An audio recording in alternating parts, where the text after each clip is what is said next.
जय हिंद दोस्तों। महेश वर्णवाल की जो एनसीईआरटी की बुक है, इसमें आज हम मिडाइवल हिस्ट्री यानी कि मध्यकालीन भारत शुरू करेंगे। इससे पहले प्राचीन भारत का 2 वीडियो बना चुके हैं, जिसमें दोनों वीडियो में ही क्या है कि प्राचीन इतिहास जो था ये कवर हो चुका था। आज जो होगा ये क्या होगा, मध्यकालीन भारत शुरू करेंगे। ठीक है, तो इसमें पहला जो टॉपिक है यहाँ से भारत पर मुस्लिम आक्रमण। ठीक है, चलिए इसको यहाँ से शुरू किया जाए। ठीक है, भारत पर जो मुस्लिम आक्रमण है, क्वेश्चन कह रहा है भारत पर आक्रमण करने वाला प्रथम मुस्लिम आक्रमणकारी मूलतः कहाँ के निवासी थे। तो ये कहाँ के निवासी थे, तो अरब का था।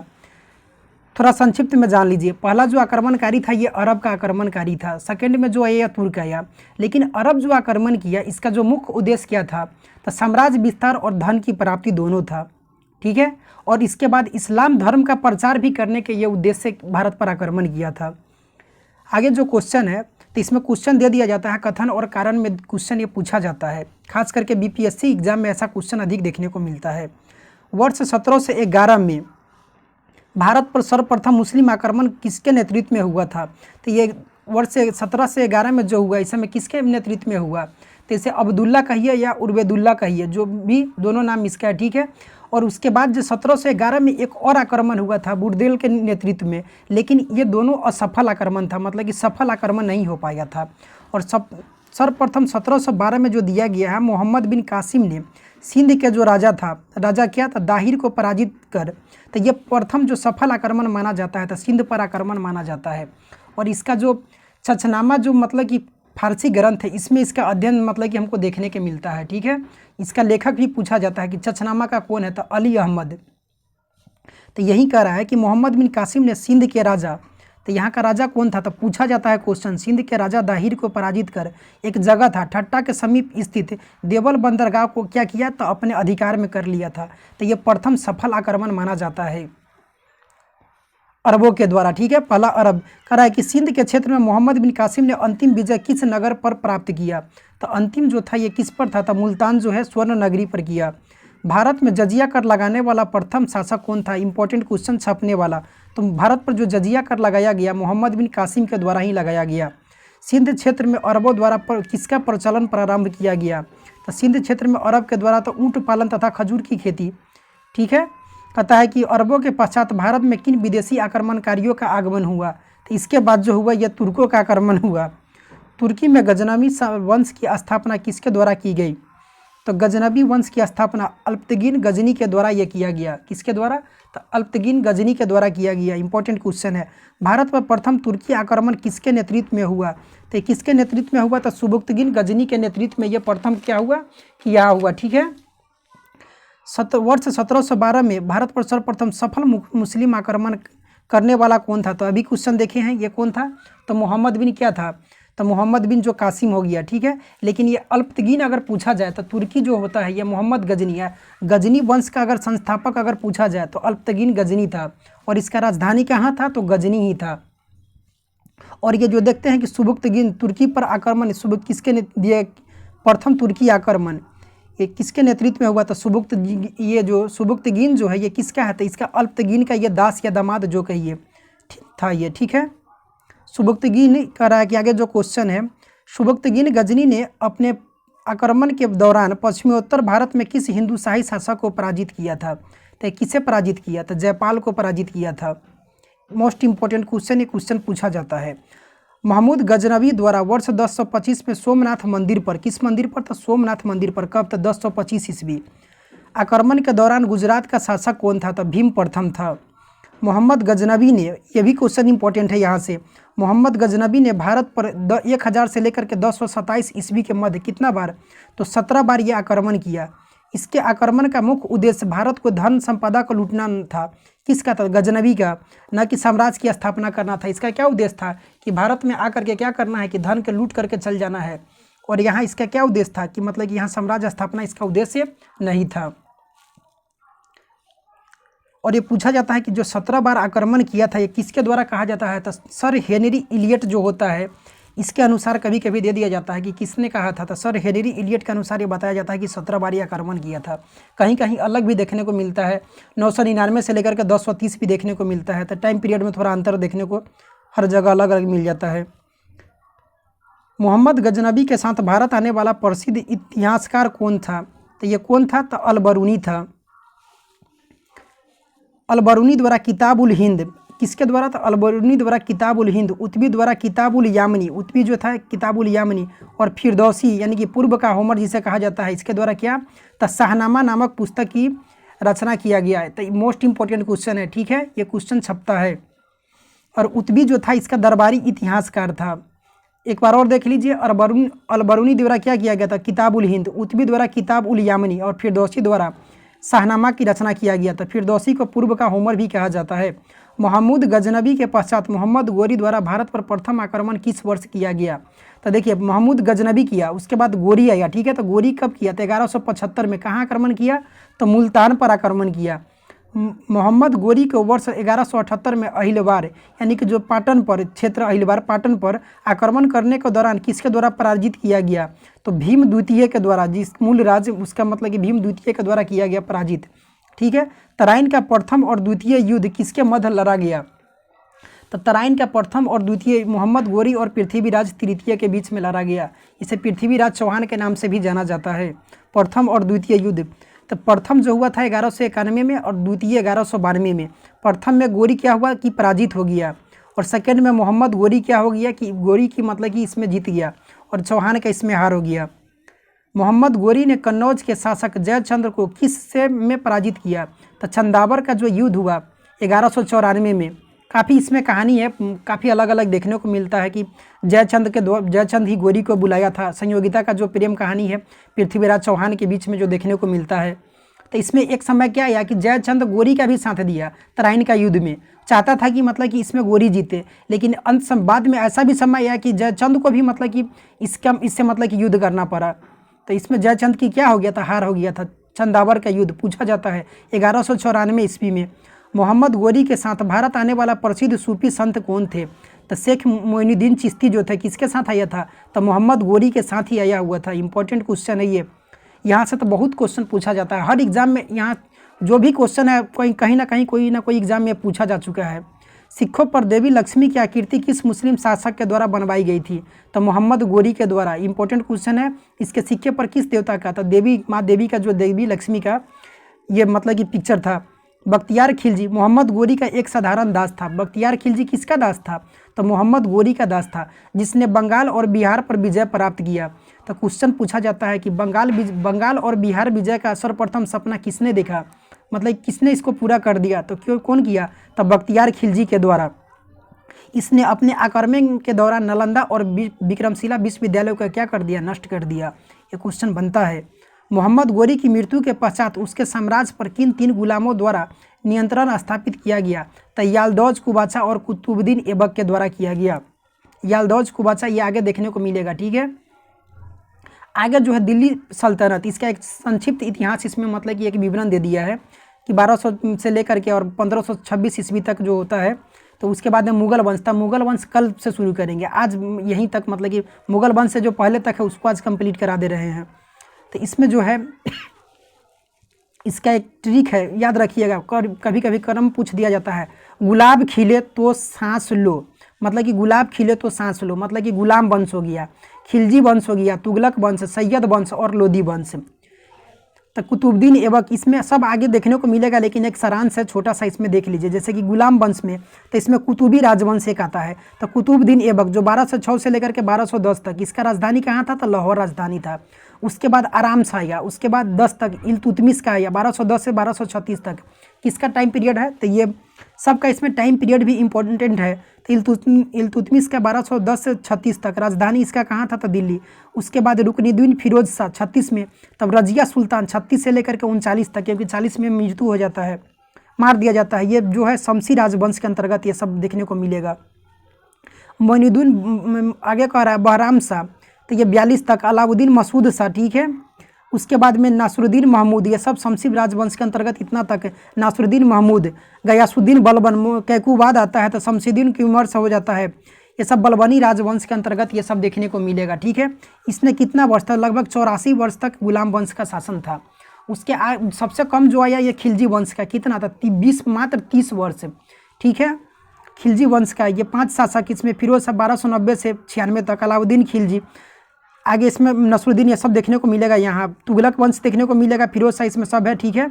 और सैयद वंश, ये मतलब खिज्र मुबारक, इसमें क्रम इसका सैयद वंश का क्रम इंपॉर्टेंट है। खिज्र खां, मुबारक शाह, मोहम्मद शाह, अलाउद्दीन आलम शाह, इसमें क्रम चारों नाम इसका दे दिया जाता है, इंपॉर्टेंट हो जाएगा। ये चार इसमें शासक था। लोधी वंश, बहलोल लोधी, सिकंदर, इब्राहिम लोधी द्वितीय जो था। एक छोटा सा पॉइंट है इसमें दिया हुआ, इसको देख लीजिए।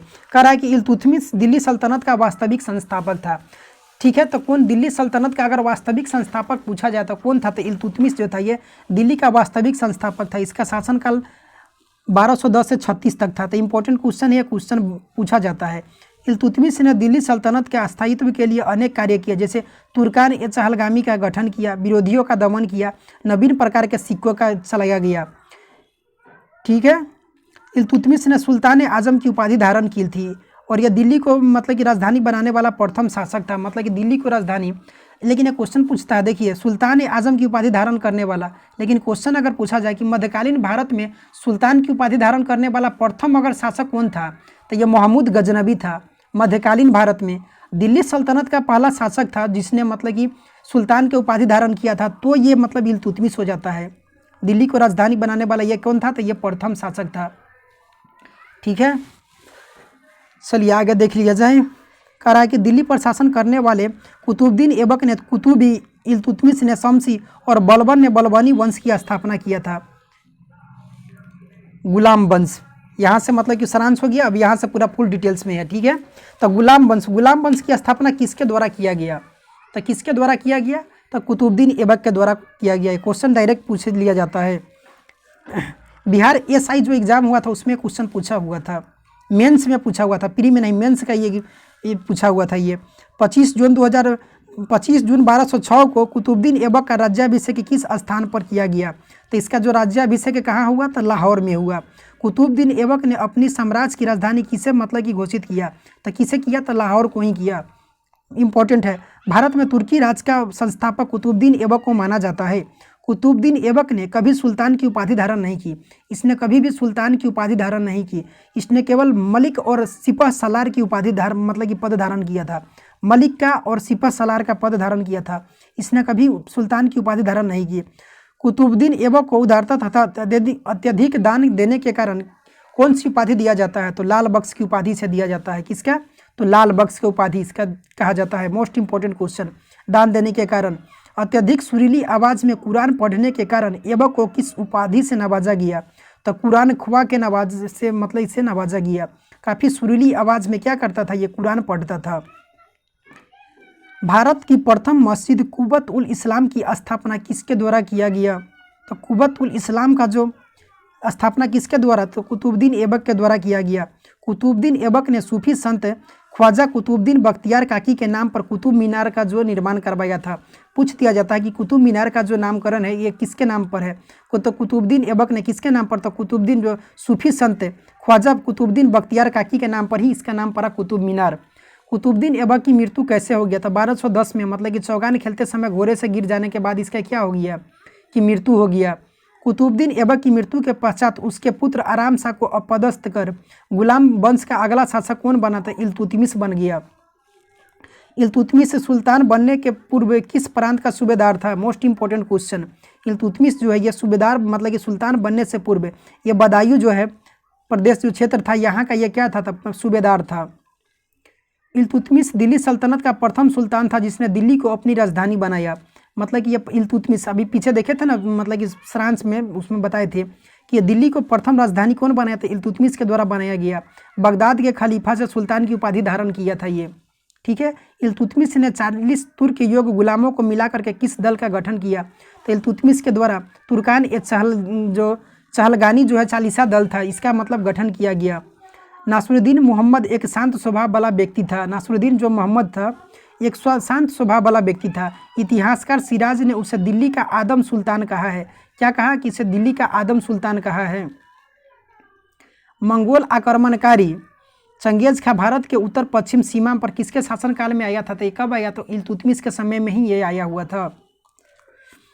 इल्तुतमिश ने भारत, एक इम्पोर्टेंट क्वेश्चन है, इल्तुतमिश ने भारत में एकता व्यवस्था की प्रारंभ किया। एकता एक अरबी शब्द है जिसका अर्थ है भूमि को लेने वाला इक़्तिदार कहलाते थे, मतलब कि जिसका अरबी एक शब्द है जिसका अर्थ है भूमि, इसको भूमि को लेने वाला एक इक़्तिदार कहलाता था। ठीक है। वर्ष 1236 ईस्वी में दिल्ली सल्तनत की गद्दी पर बैठने वाला प्रथम और अंतिम मुस्लिम महिला शासिका कौन थी? तब प्रथम और अंतिम मुस्लिम शासिका रजिया सुल्तान। रजिया ने के सुल्तान बनने के पश्चात गुलाम याकूत को किस पद पर नियुक्त किया था? तो अमीर ए आखुर पद पर इसे नियुक्त किया गया था। ठीक है, इंपॉर्टेंट क्वेश्चन है ये। रजिया सुल्तान के विद्रोही अमीरों को ने रजिया की हत्या करवा करके किसे दिल्ली का सल्तनत तो बहराम शाह को ये बना दिया। बहराम शाह के कार्यकाल में नायब ए मुमालिकत पद का सृजन किया गया, जिसमें महत्वपूर्ण संपूर्ण अधिकार जो होते थे निहित होते थे। इस पद पर सर्वप्रथम एतगीन को नियुक्त किया गया। इस पद पर किसे? तो एतगीन को। दिल्ली सल्तनत के किस शासक ने बलबन को नायब ए मुमालिकत पद पर नियुक्त किया था? तो नसरुद्दीन मोहम्मद के द्वारा किया गया बलबन को। बलबन क्या किया था कि मतलब कि अपना जो बेटी का जो साथ ब्याह किया था किसके द्वारा करवा दिया गया था? तो नसरुद्दीन मोहम्मद के साथ करवाया था। बाद में क्या हुआ कि बलबन खुद मतलब कि शासक बन गया। बलबन को उलूग खां की उपाधि किसने? तो नसरुद्दीन मोहम्मद ने दिया था। बलबन के मतलब कि ये नसरुद्दीन मोहम्मद था, अपना जीवन जो है टोपी सी करके मतलब कि गुजारा करता था। तो बलबन को उलूग खां की उपाधि किसके द्वारा दिया गया था? तो ये नसरुद्दीन मोहम्मद ने ही दिया था। दिल्ली का सुल्तान बनने के पश्चात तुर्कान ए चहलगामी को किसने समाप्त कर दिया था? बलबन ने ही इसको क्या किया कि समाप्त कर दिया। लौह और रक्त की नीति ये अपनाया बाद में। विरोधियों के प्रति कठोर लौह और रक्त की नीति का पालन करने वाला सुल्तान कौन था? तो बलबन था। बलबन प्रथम सुल्तान था जिसके राजत्व के सिद्धांत का प्रतिपादन किया है, मतलब कि राजत्व के सिद्धांत का प्रतिपादन इंपॉर्टेंट है, पूछा जाता है। उसने राजत्व को नियाबाते खुदाई मतलब ईश्वर द्वारा प्रदत्त तथा राजा को जिले इलाही मतलब ईश्वर की छाया कहा। अपने आप को खुद मतलब कि ये राजत्व का सिद्धांत मतलब कि खुद ईश्वर समझता था अपने आप को। ठीक है। सिजदा और पैबोस प्रथा को अपने दरबार में प्रारंभ करने वाला सुल्तान कौन था? तो बलबन था। ये क्वेश्चन बहुत बार पूछा जाता है। बलबन के किस नाम से एक अन्य मतलब कि सैन्य विभाग की स्थापना किया? तो दीवान ए अर्ज नाम से, मतलब ये भी इंपॉर्टेंट क्वेश्चन है। गुलाम वंश का अंतिम शासक कौन था? तो गुलाम वंश का शमसुद्दीन क्यूमर्स जो था ये गुलाम वंश का अंतिम शासक था। आगे जो है ये खिलजी वंश शुरू हो जाता है। तो खिलजी गुलाम वंश के पश्चात 1290 में खिलजी की स्थापना किसके द्वारा? तो जलालुद्दीन फिरोज खिलजी के द्वारा किया गया। लौह और रक्त की नीति को त्याग करके शासन के उदार नीति का अनुकरण करने वाला दिल्ली का प्रथम सुल्तान जो यही था। कौन? तो फिरोज शाह खिलजी, जलालुद्दीन फिरोज शाह खिलजी। वर्ष 1296 में मक्कारा यानी कि मानिकपुर में जलालुद्दीन की हत्या किसने की थी? तो किसके? अलाउद्दीन खिलजी के द्वारा करवा दिया गया। अलाउद्दीन खिलजी के बचपन का नाम क्या था? अली गुरसाह। इंपॉर्टेंट क्वेश्चन पूछा जाता है। जलालुद्दीन की हत्या के पश्चात अलाउद्दीन खिलजी ने अपना राज्याभिषेक कहाँ करवाया था? बलबन के जो लाल महल था इसी में करवाया था। अलाउद्दीन एक साम्राज्यवादी शासक था। कैसा था? तो साम्राज्यवादी शासक था मतलब इसका विस्तार करना चाहता था। वह विश्व विजय प्राप्त करने के साथ साथ एक नए धर्म का स्थापना करना चाहता था। बाद में अपना गुरु के मतलब कि कहने पर यह मतलब कि विश्व विजेता बनने का ये जो था इसको त्याग दिया। राज्याभिषेक के पश्चात सिकंदर या सानी या द्वितीय सिकंदर की उपाधि किसने धारण किया था? अलाउद्दीन खिलजी ने ही धारण किया था। सुल्तान बनने के पश्चात अलाउद्दीन ने सर्वप्रथम आक्रमण किस शासक पर किया? तो रायकर्ण जो गुजरात का शासक था इस पर यह आक्रमण किया। अलाउद्दीन का सेनापति इसका क्या नाम था? तो मलिक काफूर। इसको 1000 दिनारी भी कहा जाता है। मतलब ये गुजरात विजय के दौरान नुसरत खां द्वारा मतलब कि इसको 1000 दिनार में क्या किया गया था? खरीदा गया था, इसलिए इसे 1000 दिनारी भी कहा जाता है। वर्ष 1303 में अलाउद्दीन के द्वारा चित्तौड़ पर आक्रमण के समय वहाँ का शासक कौन था? तो चित्तौड़ ये राणा रतन सिंह। विंध्याचल पर्वत श्रेणी को पार कर दक्षिण भारत पर आक्रमण करने वाला दिल्ली सल्तनत का प्रथम सुल्तान कौन था? तो अलाउद्दीन खिलजी ही था।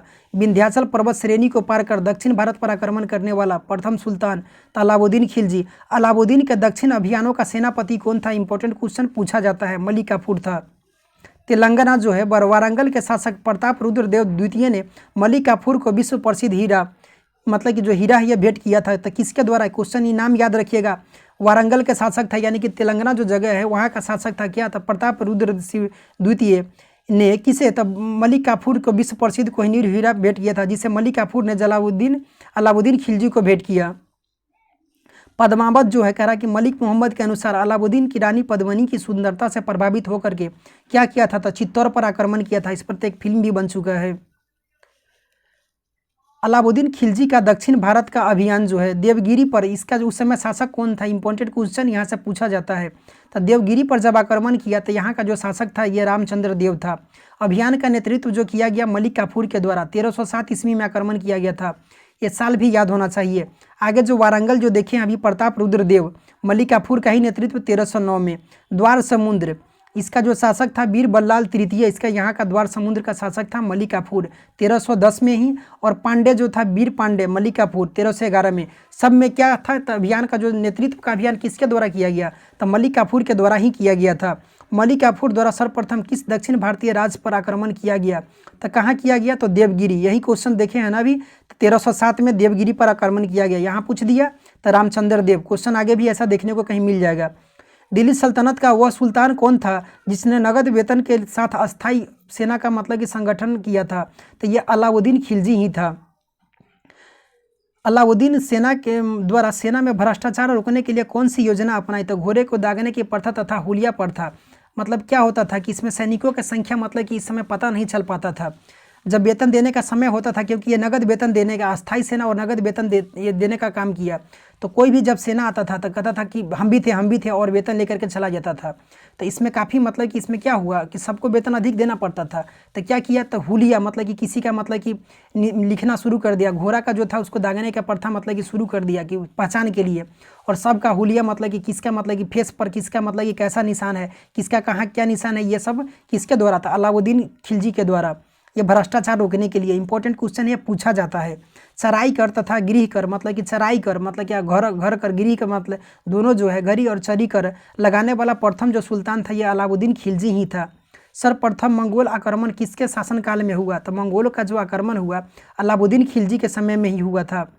दिल्ली सल्तनत का वह सुल्तान कौन था जिसने स्वयं को खलीफा घोषित किया, तो स्वयं को खलीफा जो घोषित किया यह मुबारक शाह खिलजी था। कौन था, तो मुबारक शाह जो खिलजी है, इसका टाइम पीरियड 1216 से लेकर के 20 तक इसमें है। ठीक है, तो इसने स्वयं को क्या किया था कि वहाँ का मतलब कि खलीफा मतलब ये घोषित कर लिया था। करा कि घोड़े के नाल की आकार की मेहराब का प्रयोग सर्वप्रथम कहाँ पर किया गया था, अलाई दरवाज़ा दिल्ली में किया गया। घोड़े के नाल के आकार की मेहराब का प्रयोग सॉरी अलाउद्दीन द्वारा सैनिकों के सस्ते मूल्य पर मतलब वस्तुओं का प्रदान करने के लिए बाजार नियंत्रण। कहा जाता है कि इसके शासनकाल में 20 वर्षों तक क्या हुआ कि कभी किसी वस्तु का दाम न बढ़ा न घटा, एक समान रहा। बाजार नियंत्रण नीति अपनाई किसके द्वारा, था अलाउद्दीन के द्वारा। अलाउद्दीन का बाजार नियंत्रक जो अधिकारी था, इसमें से क्वेश्चन इंपॉर्टेंट है, पूछा जाता है। जैसे कि बरीद या मंडी, तो ये क्या था, तो ये बाजार निरीक्षक का काम करता था। मंडी जो होता है कहाँ होता था, बाजार में, बरीद। ठीक है, और सहना ये मंडी था, ये बाजार अधीक्षक का था। और निरीक्षक था ये बरीद ये मंडी जो था ये निरीक्षक था। लेकिन अगर सहना ये मंडी पूछे जाए तो ये बाजार का अधीक्षक हो जाता है। और दीवान ए रियासत जो था ये बाजार नियंत्रक था। इंपॉर्टेंट क्वेश्चन, दीवान ए रियासत किसके द्वारा था, अलाउद्दीन खिलजी के द्वारा शुरू किया गया था, पूछा जाएगा क्वेश्चन।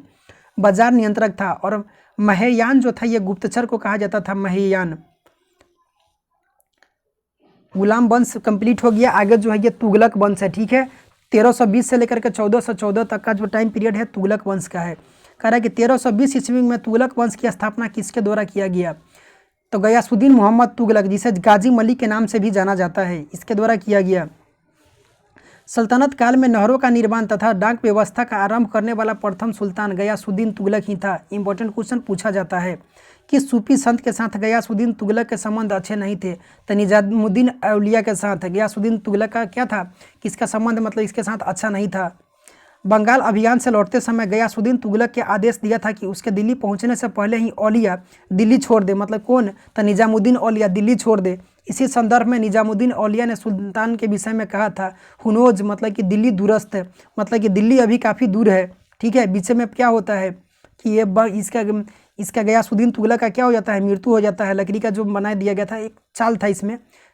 ठीक है, दिल्ली सल्तनत का सर्वाधिक विद्वान सुल्तान कौन था, तो दिल्ली सल्तनत का जो सर्वाधिक विद्वान था ये MBT था, मोहम्मद बिन तुगलक सर्वाधिक विद्वान था। लेकिन इसका एक भी योजना सफल नहीं हो पाया।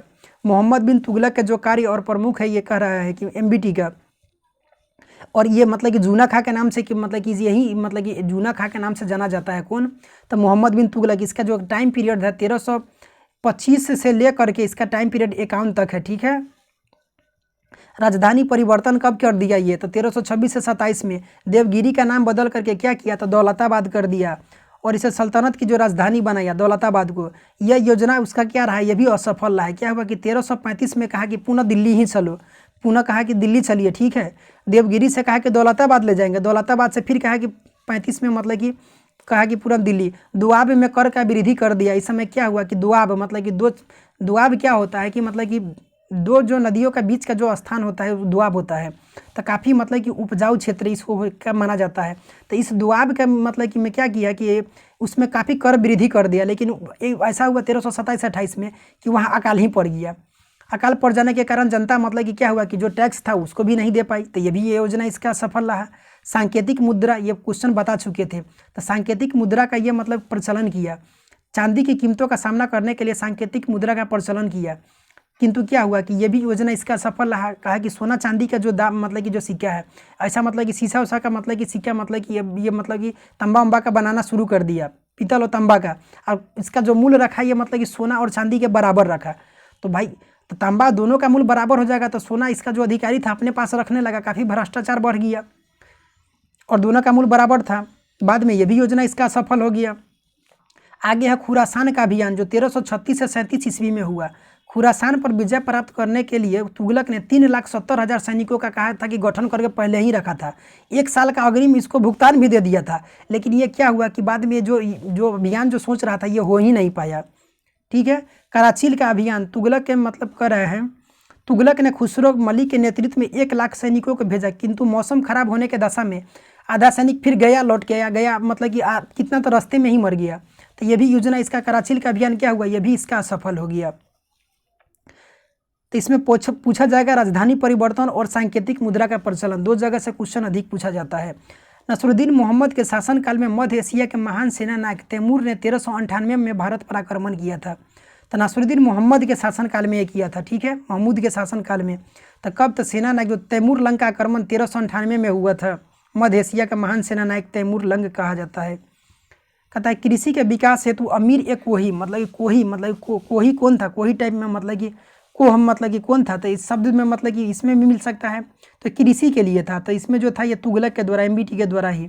भारत में सांकेतिक मुद्रा का प्रचलन तो मोहम्मद बिन तुगलक के द्वारा। मोरक्को निवासी इब्न बतूता किसके शासनकाल में भारत आया था? तो एमबीटी के समय में ही आया था। कब? तो 1333 में आया था। रेहला नामक पुस्तक का रचनाकार कौन है? तो इब्न बतूता। मोहम्मद बिन तुगलक के काल में सल्तनत से विद्रोह कर 1336 ईस्वी में हरिहर और बुक्का ने मतलब क्या हुआ कि बाद में इसको मतलब कि इसे मतलब कि बगावत कर दिया, विद्रोह करके। मतलब हरिहर और बुक्का विजयनगर का मतलब कि 1336 में हरिहर और बुक्का ने विजयनगर तथा 1343 में हसन गंगू ने बहमानी साम्राज्य की स्थापना किया। यहाँ से मतलब हरिहर मतलब कि विजयनगर साम्राज्य और बहमानी साम्राज्य का उदय हो गया, ठीक है। पहले बाद में मुस्लिम था ये, कुछ समय के लिए मोहम्मद बिन तुगलक के साथ हरिहर और बुक्का जो था शामिल था। लेकिन एक बिजरान कौन मतलब कि संत साधु मिला, एक बिजरान ने कुछ नाम था इसका, भूल रहे हैं। बाद में क्या किया कि इसको फिर से मतलब कि हिंदू बना दिया। और कहता है क्वेश्चन है आगे कि होली के त्यौहार के सार्वजनिक उत्सव में भाग लेने वाला दिल्ली का प्रथम सुल्तान कौन था? तो होली में सार्वजनिक मतलब उत्सव में भाग लेता था तो मोहम्मद बिन तुगलक ही था। किस जैन संत के साथ मोहम्मद बिन तुगलक के संबंध घनिष्ठ थे? तो जिन प्रभा सूरी के साथ। इंपॉर्टेंट क्वेश्चन पूछा जाता है, इसके साथ इसका घनिष्ठ संबंध था। मोहम्मद बिन तुगलक की मृत्यु किस अभियान के दौरान हुआ था? तो 1351 में जो सिंध विजय था तो 1351 में इसका क्या हो गया? मृत्यु हो गया। तब बदायूं इसके मृत्यु पर कहा था अंततः लोगों को इससे लोगों से मुक्ति मिल गया था। सर्वप्रथम लोक निर्माण विभाग की स्थापना किस शासक ने की थी? तो लोक निर्माण विभाग की स्थापना तो फिरोज शाह तुगलक ने किया था, FST के द्वारा। सॉरी। टोपरा तथा मेरठ से 2 अशोक स्तंभ किस शासक द्वारा दिल्ली लाया गया था? तो किसके द्वारा? तो रोज मतलब कहता था कि ले आइए ये अशोक स्तंभ, इसको हम रोज देखेंगे। टोपरा तथा मेरठ का जो अशोक स्तंभ था इसको कहाँ कहा कि दिल्ली ले आइए, दिल्ली मंगवा लिया फिरोज शाह तुगलक, ठीक है। कहता था क्यों? कहा कि हम इसको रोज देखेंगे इसलिए। सबसे अधिक गुलाम किस सुल्तान के दरबार में थे? तो सबसे अधिक जो सुल्तान था तो दीवान बंदगान कहा जाता था। 1,80,000 लगभग इसके समय में मतलब कि दासों तक गुलाम था। तो फिरोज शाह तुगलक के समय ही। ब्राह्मणों पर जजिया कर लगाने वाला प्रथम सुल्तान कौन था? तो फिरोज शाह तुगलक, ठीक है। और भारत में जजिया कर अगर पूछ दिया जाए तो कौन तो पीछे बताए थे, इसका याद आ रहा है तो कमेंट बॉक्स में बताइए। कहता कि हब ए सर्ब नामक सिंचाई कर लगाने वाला दिल्ली का प्रथम सुल्तान कौन था, तो फिरोज शाह तुगलक ही था। फिरोज शाह के काल में स्थापित विभाग तो दीवान ए बंदगान जो था दासों की देख रेख के लिए था। मोस्ट इंपॉर्टेंट है, पूछा जाता है, सारा इंपॉर्टेंट है यहाँ से। दीवान इस्तिहाक, ये जो था इस्तिहाक किसके लिए था, पेंशन के लिए दिया जाता था। और दीवान ए खैराज असहाय लोगों की मदद के लिए ये दिया जाता था, विभाग बनाया गया था। मोस्ट इंपॉर्टेंट है, एक बार और सुनिए। दीवान बंदगान पूछा जाए तो दासों के लिए, दीवान इस्तिहाक तो पेंशन के लिए इस्तिहाक, ठीक है। और दीवान खैराज असहाय लोगों के मदद के लिए। दिल्ली सल्तनत के तुगलक वंश का अंतिम शासक कौन था, तो नसरुद्दीन मोहम्मद ही था अंतिम शासक। इसी के समय 1398 में ना तैमूरलंग भारत पर आक्रमण किया था। यहाँ से ये खत्म हो गया, ठीक है, इसमें इतना ही दिया हुआ है। अब इसके आगे जो आता है कौन सा है, तो सैयद वंश, तुगलक वंश खत्म। इसके आगे जो है ये सैयद वंश है, ठीक है। सैयद वंश तथा लोधी वंश एक साथ ही है। 1414 से लेकर के 51 तक सैयद वंश है और 51 से लेकर के 26 तक लोधी वंश। 1414 में दौलत खां को पराजित कर खिज्र खां के किस वंश की स्थापना किया था, तो खिज्र खां के द्वारा इसमें किस वंश का, तो सैयद वंश की स्थापना किया गया था दौलत खां को हरा करके। रैयत आला की उपाधि धारण करने वाला सैयद वंश का शासक कौन था, छपने वाला क्वेश्चन है, पूछा जाएगा तो खिज्र खां ही है। सल्तनत काल में शासन करने वाला एकमात्र सिया कौन थे, तो सैयद वंश था, जो सिया था सैयद वंश, सैयद से सिया वंश था। ये सैयद वंश का सबसे योग्य शासक जो था मुबारक शाह था। इसने तारीख मुबारक शाही के लेखक याहिया बिन अहमद सरहिंदी को संरक्षण प्रदान किया था। तो एकमात्र जो सैयद वंश तारीख मुबारक शाही, मतलब कि सैयद वंश के जानकारी का एकमात्र जो स्रोत है, पूछा जाता है क्वेश्चन, तो तारीख मुबारक शाही जो पुस्तक है यही है। इसका लेखक कौन है, तो याहिया बिन अहमद सरहिंदी। इसको मुबारक शाह ने इसको क्या किया था, तो संरक्षण इसको दिया था। दिल्ली सल्तनत में प्रथम अफगान राज के रूप में लोधी वंश की स्थापना किसके द्वारा की गई, तो लोधी वंश तो बहलोल लोधी के द्वारा किया गया, ठीक है। लोधी वंश का शासक बहलोल लोधी, सिकंदर लोधी और इब्राहिम लोधी। तो बहलोल लोधी 1451 से लेकर के 89 तक और सिकंदर 89 से लेकर के 1517 तक और इब्राहिम 26 तक, इसका 17 से 26 तक। दिल्ली सल्तनत के सुल्तानों में से सबसे किसने सर्वाधिक समय तक शासन किया, तो दिल्ली सल्तनत के सुल्तान में कह रहा है, ठीक है। तो इसमें जो सबसे ज़्यादा कौन किया, तो बहलोल लोधी 38 वर्ष तक शासन किया था। किस सुल्तान के बारे में अब्दुल्ला ने अपनी पुस्तक तारीख दाऊदी में लिखा है कि जब वह अपने सरदारों के साथ मिलता था तो वह कभी सिंहासन पर नहीं बैठता था। तो बहलोल लोधी के बारे में यह कहा गया है। तो किसने, तो अब्दुल्ला ने अपनी पुस्तक तारीख दाऊदी में लिखा है कि जब अपने सरदारों से मिलता था तो वह कभी क्या करता था कि सिंहासन पर नहीं बैठता था। किस सुल्तान ने आगरा नगर की स्थापना कर उसे अपनी राजधानी बनाया, तो 1504 में। ये मतलब कि आगरा का सिकंदर लोधी के द्वारा पूछा जाता है क्वेश्चन, इंपॉर्टेंट क्वेश्चन है ये। सिकंदर लोधी ने भूमि की माप के लिए किस पैमाने का, तो सिकंदरी, गज ए सिकंदरी, ठीक है। तो गज ए सिकंदरी जो किया गया था किसके द्वारा किया गया था, तो सिकंदर के इसके द्वारा किया गया था, ठीक है। इंपॉर्टेंट क्वेश्चन है, ये पूछा जाता है।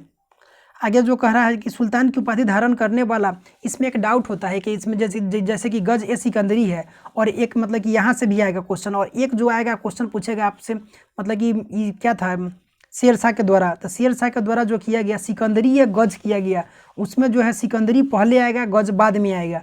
लेकिन यहाँ जो है पहले सिकंदरी गज ये आ जाता है, बाद में सिकंदरी आता है। इसलिए इस प्रश्न का अगर दोनों दे दिया जाता है तो इसमें कन्फ्यूजन हो जाता है, याद रखिएगा। सुल्तान की उपाधि धारण करने वाला लोधी वंश का प्रथम शासक कौन था, तो सिकंदर लोधी ही था। किसका, तो सुल्तान की उपाधि धारण करने वाला पूछता है। देखिए लोधी वंश क्वेश्चन यहाँ देखिए 3 को क्वेश्चन इसमें, मतलब कि इससे पहले क्या बताए कि मध्यकालीन भारत में अगर सुल्तान की उपाधि धारण करने वाला पूछा जाए तो उसका आंसर क्या हो जाएगा, महमूद गजनबी। याद कीजिए, अगर सीधे पूछे मध्यकालीन में तो महमूद गजनबी, ठीक है। लेकिन अगर दिल्ली सल्तनत का प्रथम शासक पूछा जाए कौन था, तो इल्तुतमिश, जो सुल्तान की उपाधि धारण किया दिल्ली सल्तनत में। लेकिन अगर पूछ दिया जाए कि लोधी वंश का, यहाँ देखिए लोधी वंश का पूछ रहा है कि लोधी वंश का कौन था, तो सिकंदर लोधी था प्रथम शासक, जिसने क्या किया, तो सुल्तान की उपाधि धारण किया। 3 क्वेश्चन, तीनों क्वेश्चन अलग अलग पूछा जाता है, ठीक है। कहता है कि सिकंदर लोधी ने मुसलमानों के में प्रचलित अनेक कुप्रथाओं, जैसे कि मुहर्रम पर ताजिया निकालना, महिलाओं के मतलब कि कह रहा है कि महिलाओं को पीरों के मज़ारों पर जाने और उनकी याद में जुलूस निकालने पर क्या कर दिया था, सिकंदर लोधी इस पर रोक लगा दिया। कहा कि सब पर मतलब कि ऐसा कुछ नहीं चलेगा, इस सबको बंद किया जाए। मुहर्रम पर ताजिया निकालना मतलब कि मुहर्रम पर जो अनेक कुप्रथा है, कहता था कि ये कुप्रथा है, ठीक है, ये प्रथा नहीं है, सब कुप्रथा है। तो इसमें जैसे कि तजिया निकालना बंद कर दिया, महिलाओं को जो पीरों के मज़ार पर जाने पर रोक लगा दिया, जुलूस निकालने पर यह प्रतिबंध कर दिया। कौन पूछा जाता है? तो सिकंदर लोदी। फिरोज शाह तुगलक ने लगभग 300 नगरों की स्थापना की। फिरोज शाह तुगलक, ठीक है, कितना? तो 300 नगर की स्थापना किया, जिसमें से फतेहाबाद, हिसार, जौनपुर और फिरोजाबाद शामिल है। सल्तनत कालीन जो वंश है इसमें मामलुक वंश, खिलजी, तुगलक, सैयद, लोदी इम्पोर्टेंट है। मामलुक वंश इसमें इसका जो संस्थापक था, इसका जो शासनकाल ऐबक के द्वारा 84 वर्ष तक ये किया गया। खिलजी वंश, तो इसमें सल्तनत कालीन जो 30 वर्ष जलालुद्दीन खिलजी, तुगलक गयासुद्दीन तुगलक, सैयद, खिज्र खां, लोदी, बहलोल लोदी, पीछे तो सारे इसको बता चुके थे। दिल्ली सल्तनत के वंशों में सर्वाधिक शासनकाल जो मतलब तुगलक का रहा, और सबसे कम जो किसका रहा? तो सबसे जो कम रहा यह खिलजी वंश का रहा, 30 वर्ष तक। इम्पोर्टेंट क्वेश्चन है, ध्यान रखिएगा, ऐसा क्वेश्चन पूछा जाता है। भारतीय संगीत पर प्रथम फारसी ग्रंथ लज्जत ए सिकंदर शाही की रचना किसके शासनकाल में किया गया? तो सिकंदर लोदी के समय में किया गया। तो ये फारसी ग्रंथ लज्जत ए सिकंदर शाही की रचना इसी के समय में, किसके? तो देखिए, भारतीय संगीत पर प्रथम फारसी ग्रंथ है ये, इसका नाम क्या है? तो लज्जत ए सिकंदर शाही। सिकंदर लोदी किस नाम से कविता है? तो गुल रूखी नाम से यह मतलब कि कविता लिखा करता था। लोदी वंश के साथ साथ दिल्ली सल्तनत का अंतिम सुल्तान कौन था? तो ये इब्राहिम लोदी हो जाएगा। 1518 में लड़े गए खतौली के युद्ध में इब्राहिम लोदी को किसने पराजित किया था? तो 1518 में जो हुआ था तो किसने पराजित कर दिया था इब्राहिम लोदी को? तब महाराणा संगा ने इसे पराजित कर दिया था। पानीपत का जो प्रथम युद्ध हुआ था, बाबर ने किसे पराजित किया था? तो बाबर इब्राहिम लोदी को हरा दिया।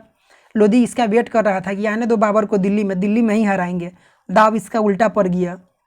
इसका सेनापति सब था, पहले से ही इसको आग्रह कर रहा था कि मतलब कि बाबर मतलब आने वाला है, ठीक है, इसको आमंत्रण दिया गया था। इसमें पंजाब के मतलब ये सब आगे देखने को मिल जाएगा क्वेश्चन अगर होगा तो।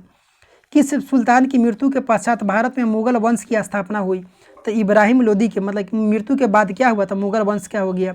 इब्राहिम लोदी दिल्ली सल्तनत का एकमात्र सुल्तान था जो रणभूमि मतलब कि युद्ध भूमि में वीर गति को प्राप्त हुआ। इंपॉर्टेंट क्वेश्चन है, पूछा जाता है। इब्राहिम लोदी दिल्ली सल्तनत का एकमात्र सुल्तान था जो मतलब युद्ध भूमि में वीर गति को प्राप्त हुआ। भारत में पोलो खेलने का प्रचलन किस शासक ने किया था? तुर्कों के द्वारा। सल्तनत काल में दस्तार बंदान किसे कहा जाता था? तो उलेमा को कहा जाता था। इंपॉर्टेंट क्वेश्चन और लुटेरा में इससे शामिल कीजिएगा। दस्तार बंदान किसे कहा जाता था? तो उलेमा को कहा जाता था। किस भारतीय ने संगीत यंत्र तबला और सितार का प्रचलन मतलब कि किया? तो अमीर खुसरो के द्वारा। खरी हिंदी बोली का जनक किसे माना जाता है? तो अमीर खुसरो को माना जाता है। किसे? तो खरी हिंदी बोली का अमीर खुसरो को। यहाँ से मतलब जो था ये समाप्त हो गया, ठीक है। आगे जो है विजयनगर साम्राज्य है। विजयनगर साम्राज्य की स्थापना कब और किसने किया? बीच में देखे थे ना कि ये मतलब विजयनगर साम्राज्य मोहम्मद बिन तुगलक के समय में ये सब थे। विजयनगर साम्राज्य, यहाँ से भी अच्छा खासा क्वेश्चन रहता है। तो विजयनगर साम्राज्य की स्थापना कब और किसने की? तो 1336 ईस्वी में किया। कौन? तो हरिहर और बुक्का, ये दोनों भाई था, इसके द्वारा किया गया। विजयनगर के किस शासक ने चीन के सम्राट के पास अपना दूत भेजा? तो प्रथम बार भेजा था। कौन भेजा? तो बुक करके भेजा, गाड़ी से बुक कर लिया, कहा कि जाइए वहाँ घूम के आइए। कहाँ? तो चाइना में। तो बुक्का प्रथम के द्वारा, ठीक है। अभिलेखों में विजयनगर के किस शासक को पूर्वी, पश्चिमी और दक्षिणी सागरों का स्वामी कहा गया है? तो इसी को कहा गया है, बुक्का प्रथम को ही कहा गया है दक्षिण सागरों का स्वामी कहा गया है। पूर्वी, पश्चिमी और दक्षिणी तीनों का मतलब कि इसको स्वामी कहा गया है, बुक्का प्रथम को कहा गया है। हरिहर ने विजयनगर यानी कि जो हम्पी कर्नाटक का क्षेत्र को अपनी द्वितीय राजधानी बनाया। विजयनगर ने किसका? तो हम्पी पूछा जाता है कहाँ था? कर्नाटक में। अपनी द्वितीय राजधानी बनाया। विजयनगर के मतलब कि ध्वंस जो इसका अवशेष जो है यह हम्पी में विद्यमान है। कहाँ? तो हम्पी कर्नाटक में विद्यमान है ध्वंसावशेष। विजयनगर का पहला शासक कौन था जिसने बहमनियों से गोवा को छीना था? तो यह हरिहर द्वितीय था, पहला शासक विजयनगर का जिसने बहमनियों से क्या किया? तो गोवा को छीन लिया था। तो ये कौन था? तो हरिहर द्वितीय था। एक आदमी से तो होगा नहीं, तो दो आदमी मिल करके छीना, मतलब कि द्वितीय, याद कराने के व्यू से। प्रथम विजय विट्ठल मंदिर कहाँ स्थित है? तो प्रथम विजय विट्ठल मंदिर जो है यह हम्पी में। विजयनगर के राजा कृष्णदेव राय ने गोलकुंडा का युद्ध किसके साथ मतलब कि किया था? तो कुली कुतुब शाह के साथ किया था। इसमें जो इम्पोर्टेंट है संगम वंश, सालू वंश, तुलु वंश, अराविडू वंश है। इसका क्रम एकदम नाम से याद होना चाहिए, समझे, क्योंकि क्रम दे देता है पहले इसको सजाने के लिए। तो संगम वंश, सालू वंश, तुलु, अराविडू, इंपॉर्टेंट है ये। संगम वंश का संस्थापक हरिहर प्रथम 1336 से 1356, अंतिम शासक विरूपाक्ष द्वितीय। और सालुब वंश, सालुब नरसिंह हो जाता है 1485 से 1505 तक इसका टाइम पीरियड है। इमाडी नरसिंह जो है ये इसका अंतिम शासक था। और तुलुब वंश का वीर नरसिंह 1505 से 70 तक रहा ये। सदाशिव राय इसका अंतिम शासक था। अराबिडु वंश तिरुमल इसका मतलब कि संस्थापक था 1570 के बाद। ये रंग तृतीय क्या हो जाता है, इसका अंतिम शासक था। कह रहा है विजयनगर साम्राज्य की वित्तीय व्यवस्था की मुख्य विशेषता क्या था, मतलब कि वित्त का मतलब कि मुख्य वित्तीय व्यवस्था का मुख्य विशेषता क्या था, तो यह भू राजस्व था। कृष्णदेव राय के दरबार में आठ जो तेलुगु कवि रहता था इसे क्या कहा जाता था, तो अष्ट दिग्गज कहा जाता था। इंपॉर्टेंट क्वेश्चन है ये। और एक शिवाजी के जो दरबार में रहता था उसे अष्टप्रधान, अष्ट दिग्गज यहाँ हो जाएगा, ठीक है। तालीकोटा या राक्षसी तंगरी का युद्ध भी इसे कहा जाता है। किस वर्ष हुआ था, तब 1565 ईस्वी में हुआ था। कब, तब 1565 ईस्वी में हुआ था। ये जो नीचे का है ये मतलब बरार बीजापुर, ये बाद में बता देंगे, पहले इसके ऊपर देख लेते हैं क्योंकि उसमें थोड़ा बहुत समझाना पड़ेगा।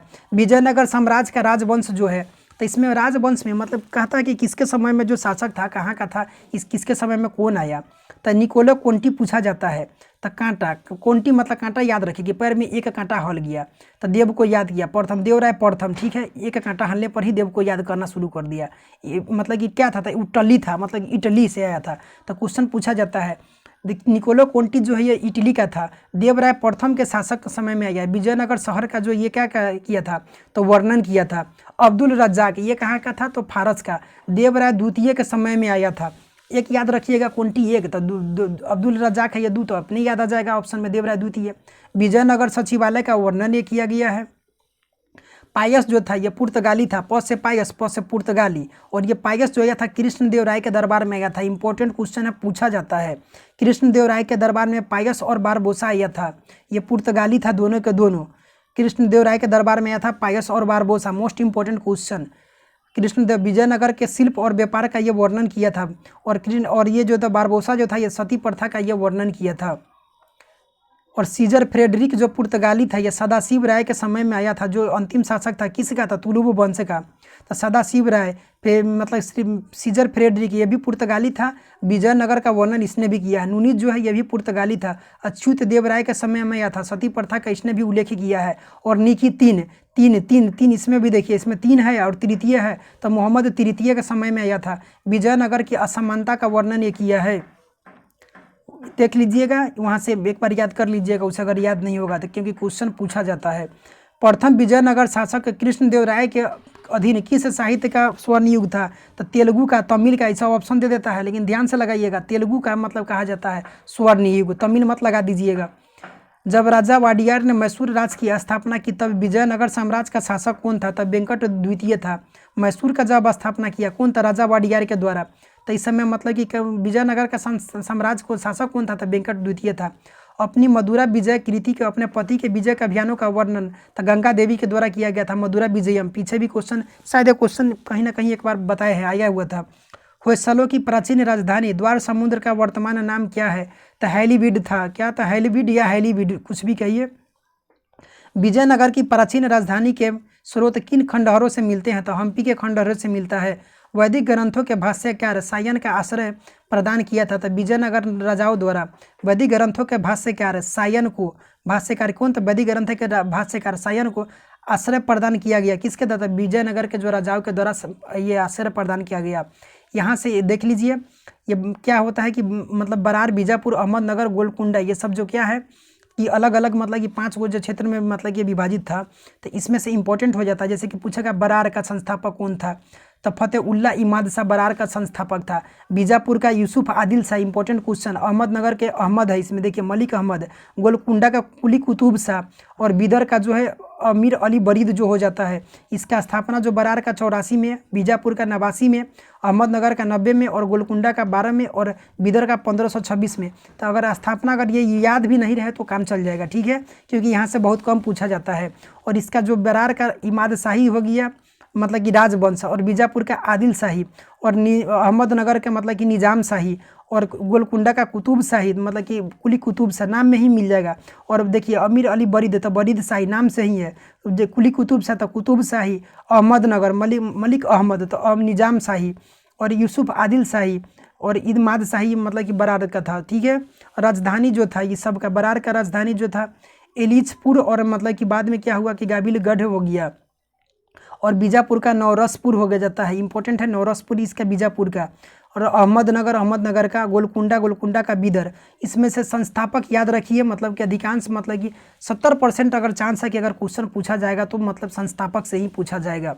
बाद में क्या हुआ कि बरार का जो 1574 में अहमदनगर में विलय हो गया, 1586 में, और बीजापुर को औरंगजेब द्वारा मतलब कि बीजापुर को जीत लिया गया, और अहमदनगर को मतलब कि शाहजहां द्वारा मुगल साम्राज्य में 1633 में मिला लिया गया, और औरंगजेब द्वारा मुगल को साम्राज्य में मिला लिया गया गोलकुंडा को, और बीजापुर मतलब कि ये 1618 में बीजापुर में ये मतलब कि मिल गया बीदर, बीजापुर में मिल गया। विजयनगर साम्राज्य, आगे जो क्वेश्चन मतलब यहाँ से मतलब कि अब आगे है दिल्ली सल्तनत में प्रशासन। दीवान ए मुक्त खराज विभाग की स्थापना किसके कार्यकाल में हुआ था? तो दीवान ए जो मुक्त खराज था, ठीक है, ये अलाउद्दीन खिलजी के समय में हुआ था। किसके समय में? तो अलाउद्दीन खिलजी के समय में हुआ था, ठीक है। कह रहा है कि सल्तनत काल में अधिकांश अमीर और सुल्तान किस वर्ग के थे? तो तुर्क वर्ग के थे। फिरोज शाह तुगलक ने इस्लाम में धर्मांतरित किस व्यक्ति को अपने वजीर नियुक्त किया था? तो तेलंग ब्राह्मण खान ए जहाँ को मतलब कि धर्मांतरित किस व्यक्ति को अपना वजीर मतलब कि प्रधानमंत्री फिरोज शाह तुगलक ने मतलब कि इस्लाम धर्म में ये अपना मतलब कि धर्म परिवर्तित कर लिया था। तो तेलंग ब्राह्मण खान ए जहाँ था ये, जिसे अपना वजीर मतलब कि प्रधानमंत्री समझिए कि ये नियुक्त किया था। बिजारत का चरमो उत्कर्ष किस मतलब कि देखने को मिला था? तुगलक वंश में बिजारत, पीछे पढ़ा दिए थे ना। सल्तनत काल में भू राजस्व का सर्वोच्च अधिकारी कौन था? तब सर्वोच्च अधिकारी जो सल्तनत काल में मतलब कौन था? तो ये मतलब चौधरी कहा जाता था। इंपॉर्टेंट क्वेश्चन है, क्वेश्चन पूछा जाता है। तो सबसे ज़्यादा जो ये मतलब कि है, ठीक है, ये मतलब क्वेश्चन अधिक बड़ा ये पूछा जा गया है क्वेश्चन। सल्तनत काल में भू राजस्व का सर्वोच्च मतलब कि ग्रामीण अधिकारी को चौधरी कहा जाता था। हक ए सर्व कर किस पर लगाया जाता था? तो यह हक ए सर्व कर जो है यह सिंचाई पर लगाया जाता था। इस्लामी शरीयत के अनुसार करों के प्रकार मतलब कि जजिया था। तो जजिया कर किससे लिया जाता था? तो गैर मुसलमानों से जो लिया जाने वाला कर था इसे क्या कहा जाता था? तो इसको जजिया कहा जाता था। और ज़कात जो होता था ये मुसलमानों को उसके आय का 2.5% मतलब कि स्वैच्छिक धार्मिक कर के रूप में दिया जाता था। खम्स जो था या खुम्स या खम्स कुछ भी कहिए, मतलब कि धन का मतलब कि इसमें लूट का भाग था। इसमें 1/5 मतलब कि सुल्तान और 4 सैनिकों में बांट दिया जाता था। लेकिन अलाउद्दीन कहा नहीं, हम ऐसा नहीं करेंगे। क्या करेंगे कि 4/5 अपने पास रखेंगे, 1/5 जो है ये सैनिक में बांटेंगे, ठीक है। तो ये मतलब खम्स जो होता है लूट का भाग हो जाता था। और खराज जो है ये होता था भू राजस्व, ये गैर मुसलमानों से लिया जाने वाला होता था। इंपॉर्टेंट है ये सब। कहता है कि सिक्कों पर बगदाद के अंतिम खलीफा का नाम सर्वप्रथम किस शासक के शासनकाल में अंकित हुआ? तो अलाउद्दीन मसूद शाह के समय में ये हो गया, ठीक है। मतलब कि पूरा सूद के साथ मतलब कि सूद ब्याज के साथ मतलब कि कहा कि चलो बगदाद के अंतिम खलीफा जो था ना, ये कहा कि मतलब कि सर्वप्रथम किस शासक के शासनकाल में अंकित हुआ? सिक्कों पर बगदाद के अंतिम खलीफा का नाम। तो अंतिम खलीफा का नाम तो मसूद, मतलब पूरा सूद के साथ ये वसूल लिया, कहा कि मेरा नाम छापो इस पर। तो अलाउद्दीन मसूद शाह, याद रखिए। इल्तुतमिश ने अपने शासनकाल में चांदी का टंका मतलब कि चांदी का टंका और तांबे का जो जीतल नामक 2 सिक्के चलाया। मोस्ट इंपॉर्टेंट क्वेश्चन, इल्तुतमिश ने अपने चांदी का टंका और तांबे का जो है ये जीतल नामक 2 सिक्के ये चलाया था, पूछा जाता है। सल्तनत काल में फवाजील का क्या अर्थ है? तो इक़्तिदारों द्वारा सरकारी खजानों में जमा की जाने वाली जो अतिरिक्त राशि होता था, इक़्तिदार, ये क्या होता था कि मतलब इक़्तिदार द्वारा सरकारी खजाने में जो उसका अतिरिक्त राशि होता था उसको जमा कर देता था, उसी को कहा जाता था फवाजील। फाजिल नहीं समझे तो इसी का नाम हो गया। हम लोग क्या कहते हैं कि फाजिल हो गया है, ज़्यादा हो गया है, तो इसी का है फवाजिल। जवाबीत का संबंध किससे है? तो राजकीय कानून से है। किससे है? तो जवाबीत का जो संबंध है किससे? तो जवाब मतलब राजकीय कानून से। दिल्ली सल्तनत में निरंकुश राजतंत्र की स्थापना किस शासक ने? तो बलबन ने। मिक्स क्वेश्चन यहाँ देखने को मिल रहा है। दिल्ली सल्तनत के प्रशासन में सबसे महत्वपूर्ण व्यक्ति वजीर होता था। वजीर यानी कि क्या था बता चुके हैं, यानी कि प्रधानमंत्री। वर्तमान प्रधानमंत्री जैसा वो पद होता था, समझिए, जिसके अधीन एक महालेखा परीक्षक होता था। क्या होता था? जिसके अधीन एक महालेखा परीक्षक होता था। इसमें इधर राइट साइड इसका बाकी है। सल्तनत काल के जो प्रमुख विभाग था दीवान विजारत, ये वित्त विभाग से था। किससे? तो विजारत, बी से वित्त, बी से विजारत, वित्त विभाग। दीवान रियासत नियंत्रण विभाग था। दीवान मुक्त खराज, ये कृषकों को बकाया भू राजस्व वसूलना जो होता था, मुक्त खराज, ठीक है। और दीवान एक कोही जो था ये कृषि के विकास के लिए देखे ही हैं पीछे। दीवान ए कजा, न्याय का जो कजा मतलब कि कजा जो होता था न्याय विभाग का। दीवान इंसा, पत्राचार विभाग। दीवान अर्ज, बलबन के द्वारा जो सैन्य विभाग था, देखे हैं ना पीछे बताए थे ना ये। और दीवान रिसालत जो होता था, रिसालत क्या होता था? विदेश विभाग से संबंधित था। और दीवान बरीद, देखे हैं, गुप्तचर विभाग था। और दीवान बंदगान, दास विभाग, 1,80,000 85,000 के करीब फिरोज शाह तुगलक के समय में, इंपॉर्टेंट है। एक बार और देखिए इसे। दीवान विजारत, वित्त विभाग। दीवान रियासत नियंत्रण विभाग। मुक्त खराज, तो कृषकों से बकाया भू राजस्व वसूलना, मुक्त खराज, ठीक है। दीवान कोही, बलबन के समय में कृषि विभाग के लिए। दीवान कजा, न्याय विभाग। दीवान इंसा, पत्राचार विभाग। दीवान अर्ज, बलबन के समय में सैन्य विभाग। दीवान रियासत, विदेश विभाग। और बरीद जो होता था गुप्तचर विभाग हो गया, ठीक है। और ये सब मतलब कि दीवान ये मतलब दीवान बंदगान जो हो गया। दीवान एक कोही जो था ये बलबन के समय नहीं था, माफ़ कीजिएगा। ये दीवान एक कोही जो है ये मोहम्मद बिन तुगलक के समय में था, ठीक है। और मुक्त खराज तो ये अलाउद्दीन के समय में था, ठीक है। दीवान एक कोही मोहम्मद बिन तुगलक के समय में, गलती बोल दिए थे। कहता है कि दिल्ली सल्तनत के किस शासक ने एकता व्यवस्था प्रारंभ किया था? तो एकता व्यवस्था जो इल्तुतमिश के द्वारा, पीछे भी क्वेश्चन देखे थे, रिपीट हो रहा है। सल्तनत काल में केंद्रीय प्रशासन की संपूर्ण शक्तियाँ जो किस में निहित होती थी?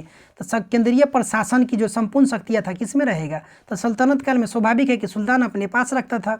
सल्तनत काल में सुल्तान की सहायता करने के लिए गठित जो मंत्री परिषद को किस नाम से जाना जाता था? तो मजलिस ए खलवत कहा जाता था। मंत्री परिषद को क्या कहा जाता था? तो मजलिस ए खलवत कहा जाता था। इंपॉर्टेंट क्वेश्चन है ये। इक़्तिदारों पर नियंत्रण स्थापित करने के लिए ख्वाजा नामक अधिकारी की नियुक्ति किसके द्वारा की गई? तो ये बलबन के द्वारा किया गया। सल्तनत काल में भू राजस्व के मतलब कि कितना दर था? तो 20 से लेकर के 25%, यानी कि 1/4 से लेकर के 1/5 मतलब कि ये होता था। सल्तनत काल का जो मुख्य अधिकारी, तो ये आरिज ए मुबालिक जो होता था, ये किस में था? तो सैन्य विभाग का जो प्रधान होता था इसे आरिज ए मुबालिक कहा जाता था। ये इंपॉर्टेंट है सारा का सारा, यहाँ से क्वेश्चन देखने को मिलता है। आरिज ए मुबालिक, तो सैन्य विभाग का प्रधान, जब क्वेश्चन थोड़ा टफ बनाना होता है तो ये सब क्वेश्चन दे दिया जाता है। आरिज ए मुबालिक जो है ये सैन्य विभाग का प्रधान। बरीद ए मुबालिक, क्योंकि याद रहने के बाद भी इसमें काफ़ी कन्फ्यूजन होता है इसमें, इसे बार बार पढ़िएगा तो ही याद होगा। आरिज ए मुबालिक जो होता है सैन्य विभाग, ठीक है। बरीद ए मुबालिक, बरीद गुप्तचर विभाग का प्रमुख है। सद्र उस सुदूर जो होता था, ये धार्मिक विभाग का प्रधान को सद्र उस सुदूर बोला जाता था। अमीर एक आखुर जो होता था, अश्वशाला का आखुर, खुर किस में होता है? तो अश्वशाला में, घोड़ा में खुर, मतलब कि सर ए जानदार, तो सुल्तानों के अंगरक्षकों को कहा जाता था। जो सुल्तान का जो अंगरक्षक होता था उसे कहा जाता था तो सर ए जानदार। अमीर ए हाजिब जो होता था, दरबारी शिष्टाचार के नियमों का लागू करने वाला होता था, क्या? तो अमीर ए हाजिब होता था, ठीक है। तो इसे देख लीजिए एक बार और, इसे सुनिए, ठीक है। करा है कि आरिज ए मुमालिक सैन्य विभाग, बरीद ए मुमालिक। आरिज ए मुमालिक पूछा जाएगा तो सैन्य विभाग, अब बरीद आ गया जाएगा तो गुप्तचर विभाग, ठीक है। देख रहे हैं कि थोड़ा थोड़ा अंतर से मतलब कि कहाँ से कहाँ हो जा रहा है। और सद्र उस सुदूर पूछा जाए तो धार्मिक विभाग का प्रधान। अमीर ए आखुर तो अश्वशाला का। सर ए जानदार, तो सुल्तान के अंगरक्षक को जानदार, मतलब कि सुल्तान का जो अंगरक्षक होता था क्या कहेगा कि हम आपके लिए जान भी दे सकते हैं, तो जान में इसमें आ रहा है तो जानदार, ठीक है। अमीर ए हाजिब, दरबारी शिष्टाचार के नियमों का लागू करने वाला होता था, अमीर ए हाजिब, ठीक है। दिल्ली सल्तनत के प्रशासन में सबसे महत्वपूर्ण, ये बता चुके हैं, वजीर होता था, इसके एक महालेखा परीक्षक होता था, ठीक है। अभी 2-3 पेज और है, थोड़ा धैर्य बनाए रखिए। 10 मिनट और लगेगा, 10 से 12 मिनट का था। दिल्ली सल्तनत स्थापत्य कला और साहित्य, यहाँ से क्वेश्चन इंपॉर्टेंट है, ठीक है। दिल्ली का वो सुल्तान जिसने अपनी आत्मकथा लिखा, तो किसने अपनी आत्मकथा लिखा था? तो फिरोज शाह तुगलक ने लिखा था आत्मकथा। अलाई दरवाज़ा का निर्माण किस सुल्तान ने करवाया था? तो अलाई अलाउद्दीन खिलजी के द्वारा। Important question. कुतुब मीनार की 5वीं मंजिल का निर्माण किस सुल्तान ने करवाया था? तो फिरोज शाह तुगलक ने करवाया, ठीक है। कहता है कि तूती हिंद के नाम से विख्यात अमीर खुसरो का जन्म, देखिए क्वेश्चन बीपीएससी का प्री में क्वेश्चन पूछा हुआ था, जो अभी जो हुआ था 2213 पोस्ट वाले के लिए, उसमें ये पटियाली जो था, ये पटियाली ये सब देकर के इतना ना कन्फ्यूजन कर दिया था सबको। तो इसमें जो था जन्म जो हुआ था कहाँ हुआ था? तो पटियाली जो एटा में पड़ता है, एटा में हुआ था, ठीक है। तूती हिंद पटियाली में हुआ था। कवि मतलब कि ये था, कवि इतिहास करता था, संगीतज्ञ था भी ये। अमीर खुसरो खुद को मतलब कि अपने आप को मतलब कि हिंदुस्तानी कहा हुआ था, कि हम हिंदुस्तानी है। भारत में कौन सा मकबरा जो सबसे पहले शुद्ध इस्लामी शैली में निर्मित हुआ था? तो ये कौन था? तो बलबन का मकबरा ही था जो शुद्ध इस्लामी शैली में निर्मित हुआ था। किताबुल हिंद के लेखक का नाम क्या है? तो किताबुल हिंद के जो लेखक का नाम है क्या है? तो अलबरूनी है। अमीर खुसरो ने किस भाषा के विकास में अग्रणी भूमिका निभाई थी? तो खरी बोली, पीछे भी देखे थे इस क्वेश्चन को। सल्तनत काल में महत्वपूर्ण निर्माण जो कार्य है कुतुब मीनार का किसके द्वारा था? कुतुबुद्दीन ऐबक के द्वारा। कुब्बतुल इस्लाम मस्जिद किसके द्वारा था? कुतुबुद्दीन ऐबक के द्वारा। और 2.5 दिन का झोपड़ा आते ये भी कुतुबुद्दीन ऐबक के द्वारा। ये मतलब कि देखिए, तो कुतुब मीनार, कुब्बतुल इस्लाम मस्जिद, 2.5 दिन का झोपड़ा सब किसके द्वारा था? कुतुबुद्दीन ऐबक के द्वारा। तो अगर लेकिन पूछा जाए सुल्तानगढ़ी का मकबरा, सुल्तानगढ़ी का मकबरा, इल्तुतमिश का मकबरा, हौज शम्सी या शम्सी ये ईदगाह, ये सब इल्तुतमिश के द्वारा। ठीक है। बलबन का मकबरा बलबन के द्वारा। सीरी का किला, अब इसमें से यहाँ तक देखिए पूरा अलाउद्दीन खिलजी से भरा हुआ है। सीरी का किला, हौज अलाई, जमात खाना मस्जिद, आइए कह रहा है हजार सितून, अलाई दरवाजा, ये सब किसके द्वारा था? अलाउद्दीन खिलजी के द्वारा। उखा मस्जिद जो है ये किसके द्वारा है? लुटेरा प्रश्न में इसको शामिल कीजिए, का 2 बार क्वेश्चन पूछा जा चुका है। ठीक है, ये यूपीएससी के प्री में भी ये क्वेश्चन पूछा हुआ है। उखा मस्जिद मुबारक शाह खिलजी के द्वारा। तुगलकाबाद का जो किला है गयासुद्दीन तुगलक के द्वारा। तुगलकाबाद का किला किसके द्वारा था? गयासुद्दीन तुगलक के द्वारा। गयासुद्दीन तुगलक का मकबरा किसके द्वारा? तो मोहम्मद बिन तुगलक के द्वारा। तुगलकाबाद का किला गयासुद्दीन तुगलक के द्वारा, गयासुद्दीन तुगलक का मकबरा मोहम्मद बिन तुगलक के द्वारा। ठीक है। लाहौर कह रहा है पाकिस्तान को भारत में फारसी भाषा, मतलब उस समय लाहौर जो पाकिस्तान को भारत में फारसी भाषा के प्रयोग और प्रसार के प्रथम केंद्र के रूप में जाना जाता है। ठीक है। उस समय मतलब कि भारत में फारसी, मतलब पाकिस्तान और लाहौर अभी अलग अलग अब ना पाकिस्तान है, तो पहले पूरा हिंदुस्तानी था। कहता है कि ग्रंथ के लेखक संगीत राज, इसका जो इम्पोर्टेंट है, छपने वाला क्वेश्चन है ये, लिखिए संगीत राज राणा कुंभा के द्वारा छपने वाला क्वेश्चन। रागमाला पुंडरीक विट्ठल के द्वारा। Tajul Masiri most important question Hasan Nizami के द्वारा। ठीक है। तारीख ए दिल्ली किसके द्वारा? खुसरो के द्वारा। तारीख है दिल्ली खुसरो के द्वारा। तारीख है मुहम्मदी मोहम्मद बिहमद जो बिहमद खान है इसके द्वारा। किसके द्वारा? तारीख है मुहम्मदी मोहम्मद बिहमद खान के द्वारा। कहता है तारीख है हिंद, ये छपने वाला क्वेश्चन है, अलबरूनी के द्वारा। तारीख है मुबारक शाही यहिया बिन अहमद सर हिंदी के द्वारा। तारीख है मुबारक शाही। फतवा या जहांगीरी, तो जहांगीर बर्नी जियाउद्दीन बर्नी के द्वारा। और खजाइन उल फुतर जो है ये अमीर खुसरो के द्वारा। इंपॉर्टेंट क्वेश्चन सब है ये। तारीख है फिरोज शाही तो शम्स सिराज अफीक के द्वारा। तारीख है फिरोज शाही तो शम्स किसके द्वारा? और एक आध कहीं कहीं मतलब देखिए, तारीख है फिरोज शाही शम्स सिराज अफीक के द्वारा। और बर्नी भी कहीं कहीं आता है, तो जब बर्नी रहे तो बर्नी लगाइएगा।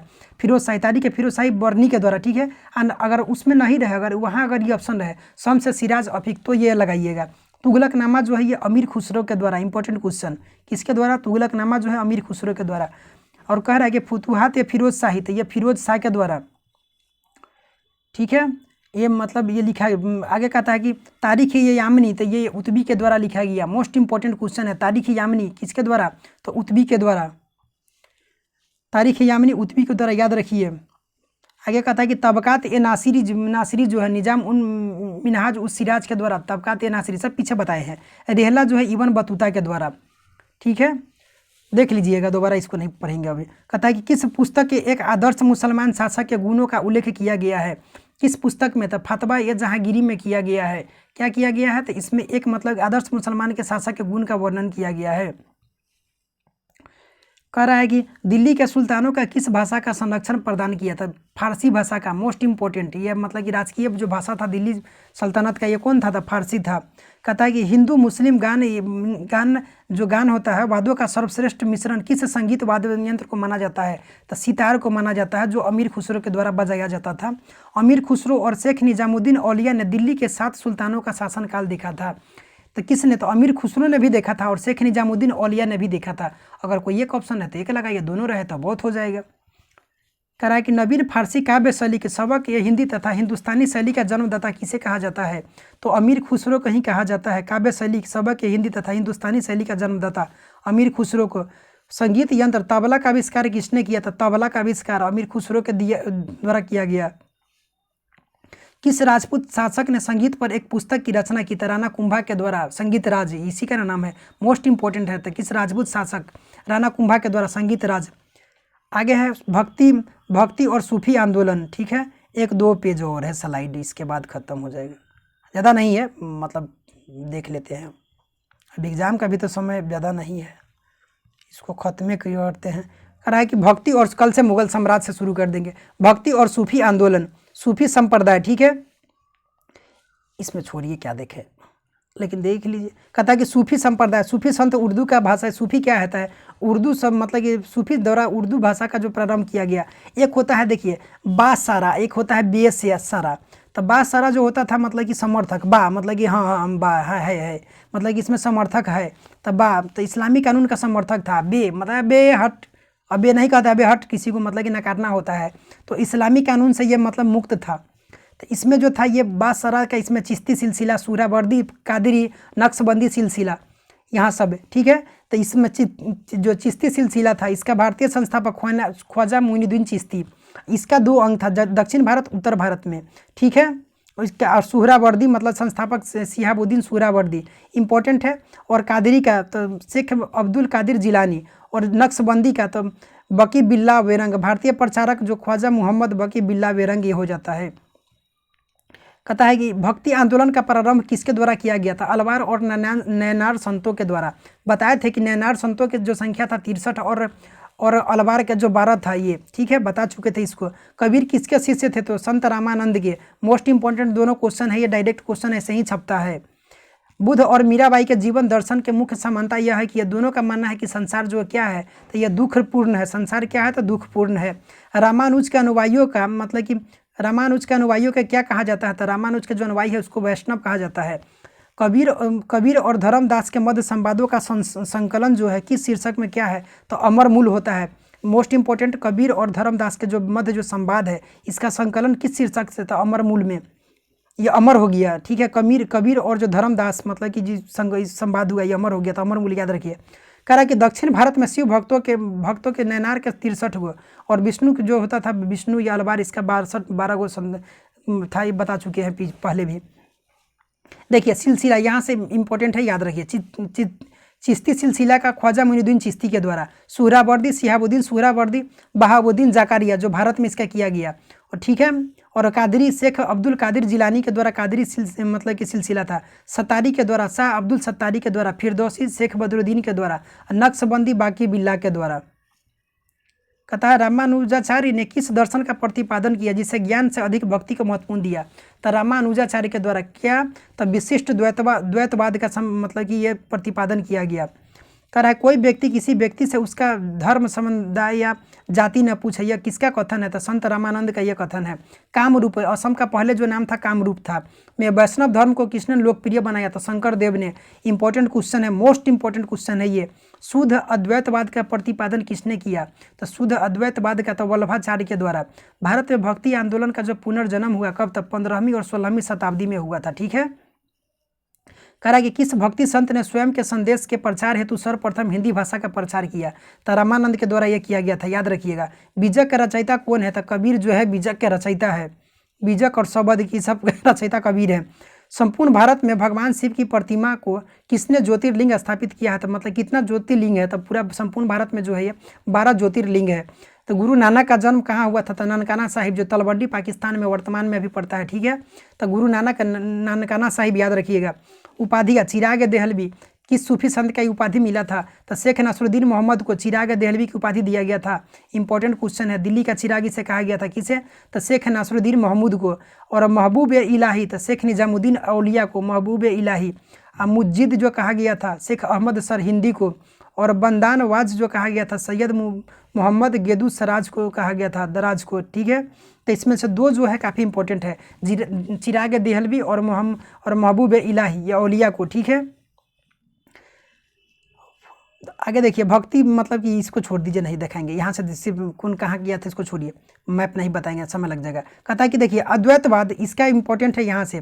तो इसमें अद्वैतवाद शंकराचार्य के द्वारा, विशिष्टावाद रामानुज के, द्वैतवाद निम्बाकाचार्य के द्वारा, शुद्धाद्वैतवाद जो है ये कहता है वल्लभाचार्य के द्वारा, अद्वैतवाद पूछा जाता है माधवाचार्य के द्वारा। इसके जो नीचे जो दिया गया है इसको छोड़ दीजिए, इतना मतलब कि नहीं हो याद कीजिएगा तो काम चल जाएगा, लेकिन 5 गो जो है इसका एकदम इंपॉर्टेंट है। अद्वैतवाद तो शंकराचार्य के द्वारा, एक बार और देख लीजिए क्योंकि पूछा जाता है, इसमें काफ़ी कन्फ्यूजन भी होता है। अद्वैतवाद तो शंकराचार्य, विशिष्टाद्वैत तो विशिष्ट कौन था, रामानुजाचार्य। अद्वैताद्वैत मतलब कि निम्बाकाचार्य, ठीक है, तो निम्बाकाचार्य मतलब कि दोनों दांत खट्टा हो जाएगा, कथी से, तो नींबू से। तो द्वैताद्वैत मतलब कि द्वैताद्वैत, हम बता रहे हैं याद करने के व्यू से, तो निम्बाकाचार्य। और शुद्धाद्वैतवाद काफ़ी शुद्ध है, तो क्या आता आचार्य है, वल्लभाचार्य हो गया शुद्धाद्वैतवाद। अद्वैतवाद तो माधवाचार्य, ठीक है, सीधे द्वैतवाद। और द्वैताद्वैतवाद तो निम्बाकाचार्य, अद्वैतवाद तो माधवाचार्य। ये इंपॉर्टेंट है, 5 वो जो है काफ़ी महत्वपूर्ण है, ये क्वेश्चन पूछा जाता है, कभी कभी दे देगा मिलान करने के लिए, तो और कठिनाई हो जाएगा, याद नहीं रहेगा तो। संत और उसके जो संप्रदाय है, अब लीजिए, अब यहाँ भी आ गया संत और उसके संप्रदाय, रामानुजाचार्य श्री संप्रदाय, माधवाचार्य ब्रह्म संप्रदाय, ये पूछा जाता है संप्रदाय है, वल्लभाचार्य रुद्र संप्रदाय, संत लाल, ये सब छोड़ दिए, लाल पंथ, लाल है तो लाल पंथ, गोविंद तो महानुभाव पंथ, एकनाथ वरकरी संप्रदाय, ये इंपॉर्टेंट है, एकनाथ के द्वारा वरकरी संप्रदाय, एकनाथ तुकाराम ज्ञानदेव के द्वारा, रामदास बोध जो है धरकरी संप्रदाय के द्वारा, रामदास, ये सब इंपॉर्टेंट है, सब महाराष्ट्र का, ये सब मतलब कि महाराष्ट्र में काफ़ी फेमस हुआ था ये। माधवाचार्य हरियाली संप्रदाय, शंकर देव के द्वारा महापुरुषीय संप्रदाय, निम्बाकाचार्य सनक संप्रदाय, निम्बाकाचार्य के द्वारा क्या था, सनक संप्रदाय के द्वारा, और स्वामी हरिदास के द्वारा सुखी संप्रदाय, जगजीवन साहब सतनामी संप्रदाय, चंडीदास के द्वारा, देखिए जगजीवन नाम के द्वारा सतनामी जो होता है ना, इसी के द्वारा किया गया था, सतनामी साहब के द्वारा सतनामी संप्रदाय, चंडीदास के द्वारा बाउल संप्रदाय, पुरंदर दास के द्वारा दासकूट संप्रदाय, नित्यानंद गोस्वामी के द्वारा चैतन्य पंथ, गुरु नानक सिख संप्रदाय, जानते ही हैं गुरु नानक का तो जानते होंगे ना, क्या कहता है, दादू दयाल दादू पंथ और निपक्ष संप्रदाय, और हित हरिवंश है, राधा वल्लभ संप्रदाय, रामानंद के द्वारा रामवत संप्रदाय, श्री चंद्र गुरु नानक के पुत्र के द्वारा जो है, श्री चंद्र जो गुरु नानक का ये पुत्र, अरे एकदम उदासी संप्रदाय, कहता है जयनाथ है, विष्णुई संप्रदाय, निरंजन कनिरंजनी संप्रदाय, रैदास के द्वारा रैदासी संप्रदाय, इस रैदास इंपॉर्टेंट है, रैदासी संप्रदाय याद रखिएगा। ये लास्ट पेज होगा, हाँ ये लास्ट पेज है, इसको देख देते हैं। कहता है दक्षिण भारत के जो भक्ति आंदोलन है, तो दक्षिण भारत में जो भक्ति आंदोलन हुआ, ठीक है, विष्णु भक्ति और शिव भक्ति, तब विष्णु को जो कहा गया अलवार संत और शिव भक्त को नैनार संत। तब अलवार संतों के जो संख्या इसमें जो आता है, जैसे कि नमल पलवार, मधुर कवि, अंडाल, इसमें एक महिला थी, एक महिला, और कुलशेखर, ये सब अलवार संत था। नाम दे देगा कि बताइए ये सब कौन संत था, तो ये सब जो हो जाता है, ये सब कौन था, तो ये इसमें अंडाल एक महिला थी, याद रखिएगा, इंपॉर्टेंट क्वेश्चन है ये। आगे जो कह रहा है इसमें देखिए, यहाँ से जो भक्ति नैनार संत में जो होता है, निरुना बोक्स रसू जो है ये अपर इसका नाम है, ठीक है, और तिरुज्ञान और सुंदर मूर्ति मणिक वाचकार, ये सब शिव नैनार संत था। आगे कह रहा है गुरु नानक देव ने सिख धर्म की स्थापना किसके शासनकाल में किया था, तो सिकंदर लोदी के समय में ये हुआ था। मोस्ट इंपॉर्टेंट क्वेश्चन है ये, क्वेश्चन पूछा जाता है। चैतन्य जो महाप्रभु कह रहा है कि चैतन्य महाप्रभु किस संप्रदाय से संबंधित थे, तो किससे संबंधित थे, तो वैष्णव संप्रदाय से ये संबंधित थे। तुलसीदास किस शासक के समकालीन थे, तो तुलसीदास अकबर और जहांगीर दोनों के समकालीन थे, याद रखिएगा, इंपॉर्टेंट क्वेश्चन है ये। किस सूफी संत के विचारों को सिख, ये तो और इम्पोर्टेंट है, किस सूफी संत के विचारों को सिख ग्रंथ जो है आदि ग्रंथ में मतलब कि इसको संकलित किया गया है, तो इसमें बाबा फरीद, ऑप्शन में बाबा फरीद ही रहेगा। ऐसे में इसका नाम जो था फदरुद्दीन गज ए शक्कर, मतलब कि शक्कर मतलब कि मिला दिया, किस में था, आदि ग्रंथ में शक्कर मिलाने का काम किया, तो शक्कर याद रखिए, अगर मिल गया तो आगे बाबा फरीद दे दिया तो बाबा फरीद लगा दीजिएगा। आगे है मध्यकालीन भारत के संत रामानंद का जन्म जो हुआ 1299 ईस्वी में प्रयाग में हुआ था, ठीक है। कहता है ईस्टर त्यौहार के पीछे ईसाइयों की क्या भावना थी, तो ये मतलब ईस्टर के दिन क्या हुआ था कि इस दिन सूली पर लटका जाने के बाद ईसा मसीह जो है इसी दिन मतलब कि कहा जाता है कि पुनर्जीवित हो गए थे। भक्त तुकाराम किस मुगल सम्राट के समकालीन थे, एक देखिए, एक संत तुकाराम पूछा जाएगा और एक भक्त तुकाराम है, तो ये संत तुकाराम जो है ये जहांगीर के समकालीन थे। भारत में चिश्ती सूफी संत का किसने, तो ख्वाजा मोइनुद्दीन चिश्ती ने इसका मतलब क्या स्थापित किया। सूफी संत मोइनुद्दीन चिश्ती की मान्यता थी कि संगीत ईश्वर के निकट पहुंचाने का साधन है, तो चिश्ती जो संप्रदाय था ये संगीत प्रेमी था। ईश्वर केवल मनुष्य के सद्गुण को पहचानता है तथा उसकी जाति नहीं पूछता, आगामी दुनिया में कोई जाति नहीं होगी, यह सिद्धांत किस भक्ति का है, तो यह गुरु नानक के द्वारा कहा गया था। सनकादि संप्रदाय के वैष्णव संत जो निम्बाकाचार्य ने द्वैतावाद का प्रतिपादन किया था, द्वैत का प्रतिपादन किया था। सॉरी, कहता है कि रामचरितमानस नामक ग्रंथ का रचयिता कौन है, तो पूछा जाएगा तो तुलसीदास, रामचरितमानस तुलसीदास के द्वारा। प्रसिद्ध सूफी संत हाजी वारिस अली शाह की मज़ार कहाँ स्थित है? तो देवा शरीफ में, बाराबंकी उत्तर प्रदेश में। शेख निजामुद्दीन औलिया किसके शिष्य थे? मोस्ट इंपॉर्टेंट क्वेश्चन तो बाबा फरीद के। शेख निजामुद्दीन औलिया की दरगाह कहाँ स्थित है? तो हजरत निजामुद्दीन जो दिल्ली में पड़ता है वहाँ स्थित है। सिखों के धर्म ग्रंथ आदि ग्रंथ में, मतलब कि शेख निजाम शकरगंज के बाबा फरीद का सूफी संत के विचार को अभी देख लिए हैं, ठीक है। प्रसिद्ध संत सलीम चिश्ती या फतेहपुर सिकरी आगरा में, इससे अकबर भेंट किया हुआ था, ठीक है। शेख उल हिंद की पदवी किसे प्रदान किया गया था? तो शेख सलीम चिश्ती को। कहता है कि ईसा मसीह का जन्म कहाँ हुआ था? तो बेथलहम जो है वर्तमान फिलिस्तीन में हुआ था ईसा मसीह का जन्म। ईसाइयों पर गुड फ्राइडे इसलिए मनाया जाता है क्योंकि इस दिन ईसा मसीह को सूली पर चढ़ा दिया गया था। और ईस्टर मतलब कि ईस्टर के दिन जिंदा हो गए थे। सूफीवाद सिलसिले का कौन सा सिलसिला संगीत का विरोध है? तो नक्शबंदी जो ख्वाजा बिलाल बाकी के द्वारा, ये नक्शबंदी जो है ये संगीत का विरोधी था। ये कि सूफी संत के ने कृष्णा को औलिया के रूप में तो माना है, तो कृष्ण को जो औलिया के रूप में माना, कौन तो माना है? तो शाह मोहम्मद गौस के द्वारा। Most important question. बारहमासा का रचयिता कौन है? तो बारहमासा का रचयिता जो है मलिक मोहम्मद जायसी। दारा सिकों द्वारा लिखित सिर-ए-अकबर शीर्षक के अंतर्गत उपनिषदों का फारसी में, मतलब कि उपनिषद का फारसी में अनुवाद किस नाम से किया गया? तो सिर-ए-अकबर के नाम से किया गया। किसके द्वारा था? दारा सिकों के द्वारा किया गया। औरंगजेब का ही भाई था। कृष्ण, मतलब कि कृष्ण जो जीवन परक प्रेम वाटिका जो काव्य की रचना रसखान के द्वारा, प्रेम वाटिका रसखान, इंपॉर्टेंट क्वेश्चन पूछा जाता है। निजामुद्दीन औलिया ने भेंट करने से किस सुल्तान से मना कर दिया था? तो अलाउद्दीन खिलजी से निजामुद्दीन औलिया क्या किया था? मना कर दिया था। देखिए, आदि शंकराचार्य द्वारा जो 4 गो पीठ की स्थापना किया गया, श्रृंगेरी पीठ ये दक्षिण में हो जाता है, कर्नाटक मैसूर में, ठीक है। और कहता है कि गोवर्धन पीठ ये कहाँ होता है? तो ये पूर्व में, पुरी में है गोवर्धन पीठ जो उड़ीसा में है। शारदा पीठ ये कहाँ पड़ता है? तो पश्चिम में, द्वारिका में, गुजरात में पश्चिम, ठीक है। और ज्योति पीठ ये तो पता ही होगा आप लोग के, बद्रीनाथ उत्तराखंड में। सनकादि संप्रदाय बता दिए, ठीक है। चलिए 1 घंटा 10 मिनट में ये आज जो है ये कंप्लीट हो गया। एक पार्ट में और इसको समय लगेगा, मध्यकालीन भारत भी 2 वीडियो में कंप्लीट करा दिया जाएगा, ठीक है। तो चैनल को सब्सक्राइब किए बगैर नहीं जाइएगा, ठीक है। और लाइक ज़रूर कर दीजिएगा। चलिए धन्यवाद, मिलते हैं फिर अगले वीडियो में।